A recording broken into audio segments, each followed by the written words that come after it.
तो चलिए personal year 2 की बात करते हैं। जैसे पर्सनल ईयर 1 जो हम लोगों ने बात की, पर्सनल ईयर 1 क्या है, तो न्यू बिगनिंग को लेकर आता है। न्यू बिगनिंग मतलब आपके लिए बहुत सारी नई अपॉर्चुनिटीज आती हैं, बहुत सारा नया क्या कहते हैं, नए क्या कहते हैं, बहुत सारे न्यू बिगनिंग, नए अपॉर्चुनिटीज और डिफरेंट डिफरेंट तरह के क्या कहते हैं, आपके लाइफ में चेंजेस भी आते हैं जो कि पॉजिटिव चेंजेस होते हैं। मतलब आपने जो चीज नहीं सोची है वो सारी चीजें आपके लाइफ में पर्सनल ईयर 1 में होता है। तो अब क्या है कि धीरे धीरे स्पीड बढ़नी शुरू हो जाती है। अब आपकी क्या है कि जैसे देखिए क्या होता है कि जब आदमी 9 से 1 में पहुंचता है तो थोड़ा डरा रहता है, थोड़ा उसने बहुत सारा स्ट्रगल देखा रहता है। लेकिन जब 1 में 2 4 5 6 महीने बीतने शुरू हो जाते हैं तो उसको लगता है कि अब तो चीजें मेरे हिसाब से होने लगी, अब लाइफ सही हो गई है, अब बहुत बढ़िया है, ठीक है। तो अब क्या, जब आप पर्सनल ईयर 2 में पहुंचते हैं तो आप उसी एनर्जी के साथ पहुंचते हैं, उसी स्पीड के साथ पहुंचते हैं। और जब 2 में आप उसी स्पीड से भागने की कोशिश करते हैं तो फिर गिरना गिरना निश्चित है, ठीक है। तो पर्सनल ईयर 2 अगर किसी का शुरू हो रहा है तो उसके लिए सिर्फ और सिर्फ एक मंत्र है, पेशेंस। हमेशा जो है आपको पेशेंस रखना है। जितना ज्यादा आप पेशेंस रखेंगे, आपको लगेगा कि आप हार्डवर्क कर रहे हैं, आप 2 कदम आगे जा रहे हैं, 1 कदम पीछे चले जा रहे हैं। या जैसे आप इसको इस तरीके से समझिए कि आपने जैसे पर्सनल ईयर 1 में आपने एक नया कोई नया काम शुरू किया, ठीक है, मतलब आपने एक प्लांट सीड कर दिया। अब आपको पेशेंस रखना है कि उस पौधे को बड़ा होने दीजिए, निकलने दीजिए। अब ऐसा नहीं करेंगे, जैसे होता है ना, बचपन में आप लोगों ने किया होगा कि कोई प्लांट सीड कर दिया, अब जो है रोज जाके उसको देख रहे हैं, अरे ये पेड़ निकला कि नहीं निकला, अरे ये पौधा निकला कि नहीं निकला, ठीक है। और नहीं निकला तो उसको फिर मिट्टी को खोद के उस सीड को बाहर भी निकाल लेते हैं कि निकल क्यों नहीं रहा है, ठीक है। तो ये वाला काम जो है पर्सनल ईयर 2 में नहीं करना है। पेशेंस रखना है। मतलब आपको ये पूरा भरोसा होना चाहिए कि जो मैंने पर्सनल ईयर 1 में शुरुआत की है, जो मैंने कुछ भी नया शुरू किया है, अब पर्सनल ईयर 2 में यहाँ पे उस तरीके से उस स्पीड से चीजें नहीं आगे बढ़ेंगी। तो सबसे पहली चीज जो आपको करना है वो ये करना है कि स्लो डाउन। अगर आप पर्सनल ईयर 1 से 2 में मूव कर रहे हैं तो स्लो डाउन। जिस स्पीड से आप भाग रहे थे पर्सनल ईयर 1 में, उस स्पीड से आपको नहीं भागना है। तो जिन लोगों का भी पर्सनल ईयर 2 शुरू हो रहा है उनके लिए एक मंत्र है, दिमाग में अपने हमेशा आप रखिए, इम्पेशेंस नहीं होना है, आपको हमेशा पेशेंस रखना है, ठीक है। आपको ऐसा लगेगा कि एकदम से रुक गई है जिंदगी, काम आगे नहीं बढ़ रहा है, but it is not true. जैसे कि आपने जब सीड लगा दिया, प्लांट लगा दिया, तो वो अगर आप उसको नहीं भी देख रहे हैं, कुछ नहीं भी कर रहे हैं, तब भी वो ग्रो कर रहा है। भले वो इंटरनली ग्रो कर रहा है, आपको दिख नहीं रहा है। इन अ सेम सेंस, जब आपने पर्सनल ईयर 1 में अगर आपने नई कंपनी स्टार्ट कर दी तो वो पर्सनल ईयर 2 में भी ग्रो करेगी। बट आपकी क्या एक्सपेक्टेशन है कि जैसे 1 में मैंने ग्रो किया, जैसे 1 में मैं तेजी से आगे बढ़ा, 150 के स्पीड से मैं आगे बढ़ रहा हूं, उसी तरीके से मैं पर्सनल ईयर 2 में भी आगे बढ़ूं। तो वो चीज नहीं पॉसिबल है, ठीक है। तो इसलिए आपको पेशेंस रखना है। ये जो ईयर है, ये ईयर कुछ नया प्रोजेक्ट शुरू करने के लिए नहीं है। जो हमने पिछला प्रोजेक्ट शुरू किया है उसको संभालना है with a with a mindset कि हमें पेशेंस रखना है। पेशेंस रख के धीरे धीरे चीजों को करना है। तो जिनका भी पर्सनल ईयर 2 आ रहा है, ध्यान रखें, पेशेंस रखना है, बिल्कुल फुल स्पीड से नहीं भागना है। कुछ नया अगर सीखना चाहते हैं, ठीक है, तो अच्छा साल है, सीख सकते हैं, नॉलेज एक्वायर कर सकते हैं फॉर फ्यूचर, ये भी अच्छी चीज है। एग्रेसिवनेस इस ईयर जो है, अगर आप ईगो में रहेंगे या एग्रेसिव होंगे, जैसे आप पिछले पर्सनल ईयर 1 में अगर आप एग्रेसिव हुए तो वो आपके फेवर में चला गया। बट अगर पर्सनल ईयर क्या कहते हैं, पर्सनल ईयर अगर 2 में अगर आप एग्रेसिव हो जाएंगे तो वो जो है आपको कहीं ना कहीं परेशान करेगा। इस साल का मंत्रा, दूसरा मंत्रा जो है, बी मॉडेस्ट एंड डिप्लोमेटिक। एकदम डिप्लोमेटिक रहिए, शांति से बात करिए, बिल्कुल भी किसी के साथ बहस मत करिए, बिल्कुल भी किसी के ऊपर कोई चीज ऐसा इन्फोर्स करने की कोशिश मत करिए। पर्सनल ईयर 2 आया है, एकदम शांति से, पेशेंस के साथ। अगर चीजें थोड़ी सी बैकफायर भी कर रही हैं तो करने दीजिए, मतलब ये उसके लिए परेशान मत होइए।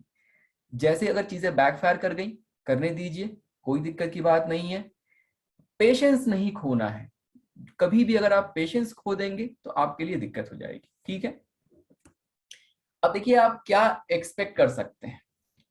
इस साल जो है मून का ईयर है, तो रोमांस जो है, मतलब फाइंडिंग अ न्यू पार्टनर, शादी अगर किसी की नहीं हो रही है तो शादी भी होने के चांसेस रहते हैं, या हो सकता है कोई, जैसे अगर आप सिंगल हैं तो कोई आपको नया पार्टनर, कोई नया आपका लाइक लव लाइफ आपकी अच्छी होने के चांसेस रहते हैं। ठीक है, नए फ्रेंड बन सकते हैं, बिकॉज देखिए कैसा मून जो है ना आपको मूडी एंड रोमांटिक बनाता है, तो थोड़े से आप उस तरीके की एनर्जी आपकी हो जाएगी। तो उस डायरेक्शन में ही फोकस करिए कि कुछ नए रिलेशनशिप बना लूं, नए फ्रेंड बना लूं। ठीक है, कुछ नया सीखना है तो वो भी बहुत अच्छा है, कुछ नया सीख भी सकते हैं, बिकॉज मून क्या करता है, वो इंट्यूटिव कैपेबिलिटी देता है फॉर लर्निंग। तो अगर आप कुछ नया सीखना भी चाहते हैं तो वो भी आपके लिए अच्छा हो सकता है। ठीक है, क्या नहीं करना चाहिए, देखिए क्या आपको अवॉइड करना चाहिए, जितने भी जिनका भी पर्सनल ईयर 2 शुरू हो रहा है, मून है, चंद्रमा है, घटता बढ़ता है, आपको क्या बनाता है, मूडी बनाता है। तो जैसे जैसे चंद्रमा घटे बढ़ेगा, आप इस साल 2 की एनर्जी के साथ रूल कर रहे हैं, तो क्या होगा, आपके भी मूड स्विंग, मतलब आप ऐसे मान लीजिए, आप हो सकता है 8 नंबर वाले हो, कभी कोई मूड स्विंग ना होता हो आपका, लेकिन जब आपका पर्सनल ईयर 2 शुरू हो जाएगा, थोड़े बहुत मूड स्विंग जो है वो देना शुरू कर देगा। तो कोशिश ये करना है कि बिल्कुल जो मूड स्विंग है, बीइंग मूडी बिल्कुल ना हो, इमोशनल बहुत ज्यादा मत होइए, क्योंकि मून जो है आपको इमोशनल भी बनाता है, क्योंकि इन दोनों चीजों की वजह से आपके हेल्थ इश्यूज हो सकते हैं। ठीक है, तो ये चीज आपको अवॉइड करनी है। अब देखते हैं कि किसके लिए ये जो साल है वो अच्छा है और किसके लिए ये साल उतना अच्छा नहीं है। ठीक है, देखिए एक चीज समझिएगा, साल जो भी एनर्जी आपके लाइफ में 1 से लेके 9 नंबर तक की जो भी एनर्जी आपके लाइफ में आ रही है, हर एनर्जी का अपना एक पर्पस है। अगर आप उस पर्पस को समझ गए, अगर उस पर्पस से आप जुड़ गए, तो फिर आपके लाइफ में ब्लेसिंग है। अगर आप उस पर्पस को नहीं समझेंगे, जैसे अगर अभी 2 आ गया, अब अगर आप पर्सनल ईयर 1 में जिस तरीके से बिहेव करते रहेंगे, अगर आप पर्सनल ईयर 2 में भी उस तरीके से बिहेव करेंगे तो आपको बैकफायर कर जाएगा। अगर आपने पहले से समझ लिया कि पर्सनल ईयर 2 की ये एनर्जी है, this is how I need to behave, तो फिर आपको बिल्कुल वो बैकफायर नहीं करेगा। ठीक है, तो अब देखते हैं कि किसके लिए ये साल जो अच्छा है, किसके लिए नहीं अच्छा है। किसी का भी डीओबी, किसी का भी डेट ऑफ बर्थ अगर 1, 1, 10, 19 एंड 28 है, तो उसके लिए ये पर्सनल ईयर जो है, पर्सनल ईयर 2, और जो ये आपका अपकमिंग 2022 जो है, ये बहुत अच्छा रहेगा। ये जो है नए रिलेशनशिप की एक्सपेक्टेशन कर सकते हैं, अगर इनकी शादी नहीं हो रही तो इनकी शादी हो सकती है, तो ये अच्छी चीजें इनके साथ हो सकती हैं। अगर किसी कोई जिसका डेट ऑफ बर्थ 2, 11, 20 और 29 है, देखिए इनके साथ कैसा है कि थोड़ा सा दोनों डायरेक्शन में जा सकता है। अगर इनका पर्सनल ईयर 2 है और अगर ये 2, 11, 2029 वाले अगर हैं, तो इनके लिए क्या है कि ये दोनों डायरेक्शन में क्या हो गए, ऑलरेडी मून से गवर्न है, मून से रूल है। और क्या होगा, एक और मून, अगर जब डबल मून की एनर्जी पर्सनल ईयर 2 में क्या होगा, इनके साथ डबल मून की एनर्जी जुड़ जाएगी, तो सबसे बड़ी प्रॉब्लम इनके साथ क्या होगा, जो इनका मूड स्विंग है वो बढ़ना शुरू हो जाएगा।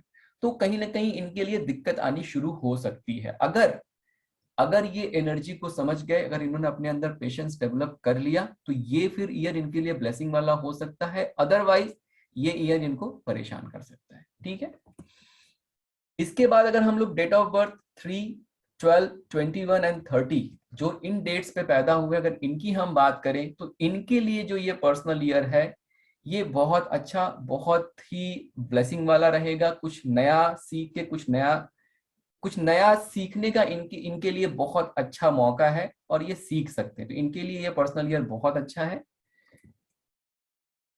जिसका डेट ऑफ बर्थ 4, 13, 22 या 31 है, जो लोग 4 नंबर से रूल करते हैं, उनके लिए जो है ये पर्सनल ईयर थोड़ा सा चैलेंजिंग रहेगा। क्योंकि देखिए क्या होता है, जब भी चंद्रमा और राहु मिलते हैं तो ये एक इलिसिट रिलेशनशिप फॉर्म करते हैं, एक ग्रहण योग लगता है। तो थोड़ा सा इनके लिए परेशानी वाला हो सकता है। इनके लिए क्या है कि इनके लिए काम इनके नहीं बनेंगे, जैसे नॉर्मल लोगों के लिए वैसे ही नंबर 2 जो है स्लो होता है, लेकिन 4 वालों के लिए थोड़ा और स्लो हो सकता है। ठीक है, तो इनको बिल्कुल एकदम जो है पेशेंस बहुत ज्यादा डेवलप करना है। रेमेडी की बात हम आगे करेंगे अभी इसमें, कि जो भी 2 नंबर जिनका पर्सनल ईयर 2 चल रहा है उनको क्या रेमेडी करनी चाहिए। जिसका डेट ऑफ बर्थ 5, 14 या 23, जो 5 नंबर से रूल करने वाले लोग हैं, इनके लिए जो है ये पर्सनल ईयर 2 अच्छा है। और इनके बहुत सारे काम जो रुके हुए काम हैं, एक में जो इन्होंने शुरू किए, 2 में इनको और सफलता मिलने के चांसेस है, और बहुत अच्छी सफलता मिलने के चांसेस है। बट अगेन पेशेंस को नहीं भूलना है हमें, ठीक है। इसके बाद देखिए जो डेट ऑफ बर्थ है 6, 15 एंड 24, इनके लिए भी थोड़ा सा चैलेंजिंग हो सकता है ये पर्सनल ईयर। इनके लिए भी ये जो है थोड़ा चैलेंजिंग हो सकता है, बिकॉज 2 एंड 6 कहीं ना कहीं बहुत अच्छे से एक दूसरे के साथ जल नहीं करते। तो इनके लिए थोड़ा सा स्लो जो है वो हो सकता है। इनको अगेन पेशेंस के साथ बिहेव करना है, ताकि ये प्रॉपर जो है कहीं ना कहीं इनके लिए बैकफायर ना करे ये पर्सनल ईयर। तो 6 वालों को भी ये ध्यान रखना है कि जब उनका पर्सनल ईयर अगर 2 चल रहा है तो इन्हें मिक्स रिजल्ट मिल सकते हैं। एक जगह तो कैसा है, 2022 है, 6 है, इन्हें सपोर्ट करेगा, लेकिन अगर पर्सनल ईयर 2 जब 2 की एनर्जी उसके साथ मिल गई तो थोड़ा इन्हें मिक्स रिजल्ट मिलने के चांसेस रह सकते हैं, ठीक है।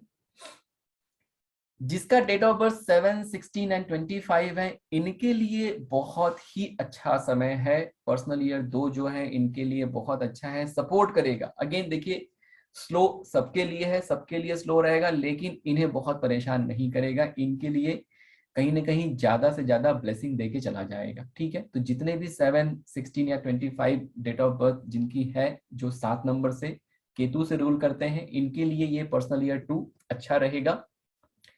जिसकी डेट ऑफ बर्थ 8, 17 एंड 26 है, इनके लिए थोड़ा पर्सनल ईयर 2 चैलेंजिंग हो सकता है, ठीक है। अगर पर्सनल ईयर 2 अगर आप देखेंगे तो इनके लिए थोड़ा चैलेंजिंग हो सकता है, बिकॉज कहीं ना कहीं 8 एंड 2 में जो एनिमिटी है उसकी वजह से 2 बहुत ज्यादा 8 को सपोर्ट नहीं करेगा, और जिसकी वजह से 8 वाले को क्या कहते हैं, मतलब एक तो देखिए क्या है, शनि ऐसे ही चीजों को स्लो कर देता है। जब ये पर्सनल ईयर 2 में आएंगे, उनकी एनिमिटी की वजह से चीजें और स्लो हो जाएंगी। तो जो 8 वाला है उसके लाइफ में थोड़ी सी चैलेंजेस जो है बढ़ने के चांसेस ज्यादा है यहाँ पे। लास्ट जो है फॉर पर्सनल ईयर 2, जो जिनका डेट ऑफ बर्थ 9, 18 या 27 है, इनके लिए भी जो है पर्सनल ईयर जो है चैलेंजिंग होगा, थोड़ा चैलेंजिंग रहेगा, बिकॉज 9 एंड 4 में जो है एनिमिटी है, तो इनके लिए थोड़ा चैलेंजिंग हो सकता है। अब देखते हैं कि रेमेडी क्या क्या है, ठीक है। अगर किसी का भी इररेस्पेक्टिव, देखिए अभी ये जो रेमेडी मैं बता रहा हूँ ये इररेस्पेक्टिव ऑफ कि आपका पर्सनल ईयर 2 अच्छा है, खराब है, कुछ भी है, अगर आप ये रेमेडी करेंगे तो जैसे जिसके लिए पर्सनल ईयर 2 अच्छा है उसके लिए और अच्छा हो जाएगा, और जिसके लिए खराब है उसके लिए उतना खराब नहीं रहेगा। फिर ये क्या करते हैं, जो भी रेमेडी हम आपको शेयर करेंगे, ये देखिए अल्टीमेटली एनर्जी लेवल पे ये चीजें काम करती है, ठीक है। तो ये जो आप, मैं भी आपको जो रेमेडी बताने वाला हूँ, इससे क्या होगा, वो जो एनर्जी, जो नेगेटिव एनर्जी उसकी आने वाली है, उस रेमेडी के थ्रू वो नेगेटिव एनर्जी कहीं ना कहीं पॉजिटिव एनर्जी में चेंज हो जाती है, ठीक है। देखिए सबसे पहली चीज तो आप एक सबसे सिंपल रेमेडी जो है पर्सनल ईयर 2 की, आप एक सिंपल जो है सिल्वर की रिंग पहन सकते हैं। मतलब अगर आपने अपने लिटिल फिंगर में, जैसे मैंने अभी ये पहना हुआ है सिल्वर में, तो आप अगर ये स्टोन नहीं भी पहने, सिर्फ और सिर्फ एक सिल्वर की रिंग अगर आपने डाल ली तो वो भी आपको बहुत ज्यादा हेल्प करता है। तो आप एक सिंपल सिल्वर की रिंग डाल लीजिए, वो भी आपको हेल्प करेगा। दूसरा, अगर आपको और अच्छा करना है तो आप एक पर्ल जो है मोती सिल्वर में आप अगेन इसी रिंग लिटिल फिंगर में पहन सकते हैं, ये भी आपके लिए बहुत बहुत हेल्पफुल रहेगा, ठीक है। तीसरी रेमेडी जो है वो क्या है कि ये भी बहुत अच्छे से काम करती है। इनफैक्ट जितने भी 2 नंबर वाले हैं उनको ये रेमेडी हमेशा हम लोग सजेस्ट करते हैं कि अगर किसी का पर्सनल ईयर 2 चल रहा है या शुरू होने वाला है, आप एक सिल्वर का ग्लास ले आइए, उसमें रोज सुबह जो पहला पानी है आप सिल्वर के ग्लास में पीजिए। ये क्या करेगा, मून को पॉजिटिव करेगा, मून को पॉजिटिव करेगा, और उसको जो है फिर उनके लिए फिर वो हेल्पफुल रहेगा, ठीक है। मोती देखिए कब पहनना है आपको, मोती आप क्या कहते हैं मंडे को पहन सकते हैं, ठीक है। अगर जरूरत पड़ेगी तो I can share the mantra as well, और you can find it on the internet as well, no problem, ठीक है। So this is all about personal year 2। ठीक है, आई होप आप लोगों को आइडिया मिल गया होगा कि पर्सनल ईयर 2 कैसा, पर कैसा कैसी एनर्जी लेके आता। देखिए अगेन एनर्जी को समझने की कोशिश करिएगा कि पर्सनल ईयर 2 कैसी एनर्जी लेके आता है, और उस एनर्जी के हिसाब से फिर आप कैसे बिहेव करेंगे वो बहुत इंपॉर्टेंट है। ठीक है,